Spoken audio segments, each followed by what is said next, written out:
in business, the business lesson is you've got to stand out, right? You've got to be visible. Most of us in business, we're invisible. And that's why people don't notice us, because if we're invisible, I mean, if we have a product or service that we offer and no one knows it exists, are people going to do business with us? Yes or no? They're not, because they don't know that we exist. If you walk into a DIY store, and let's say you want to buy a nail, and you've got a bin of nails here, and they're all the same color, they're all the same size, and they're all the same price. Which one do you buy?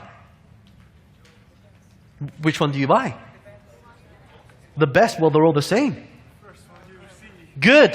You buy the first one that you see.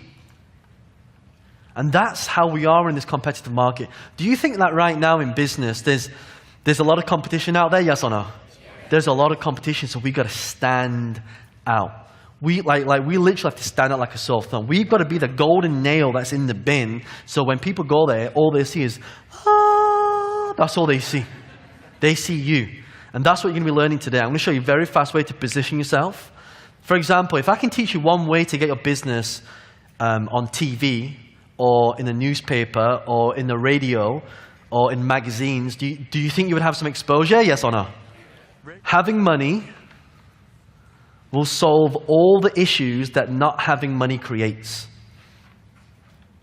So any problem you have right now, if you've got money, money can solve it, generally speaking. Right? So, and the reason why this is so important is because when you start a business, again, I don't know what you want to do with the money, but your first point of call is survival. People come to me and say, John, I want to start a charity, but I'm broke. I say, look, how can you start a charity? You can't even look after yourself. True? So you've got to take care of yourself first, and only then can you take care of other people. When you're on a plane, and you know they go through the whole safety procedure. When the masks come down, who do they tell you to put the mask on first? You put it on yourself first, so you can breathe, so you can think, and then you put it on the people around you. Right? So a part of being in business is you've got to be a profitable business. And the way we're able to do that is to add value into the market. And we also have to build assets. So number one is we create passive income. Number two, we create assets. 5 steps to succeeding. If you follow these 5 steps, out of all the things I've learned in business, I get interviewed a lot by the TV, radio, newspaper, and they say, John, if you were to start again from scratch, what would you do differently? And so these are the 5 things I would do. Right? Number one, I would have, I've told you the first one, I would have accountability. Right? You have to have someone hold you accountable. If no one holds you accountable, then guess what? You will not get stuff done. Right? You don't have to be great to start, you have to start to be great. Have you heard that saying before? Right? So just start, whatever it is you want to do, just start it now. Because there's so much opportunity out there.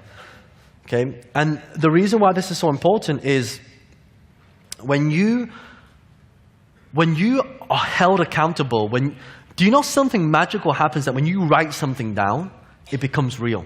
Because your brain is trying to figure out, like your brain's an amazing piece of machinery. Right? It's so complicated, but have you noticed that sometimes when you really want something, the universe just gives it to you? Have you ever found that before? Yeah? Have you noticed that sometimes when you're trying to like anticipating, should I do it, should I not do it? Have you noticed that life is really hard? Yeah. Because what we focus on expands. We think about having more debt, guess what? You think about debt all the time, you get more debt. Raise your hand if you've ever thought about something, or a friend, or someone you've never contacted for a long time, and then suddenly that person calls you out of the blue. Right? It's what we called attraction. What's it called? Attraction. We're attracting people into our life. So we must have this. This is the wealth highway. But you want to succeed here, you've got to have accountability.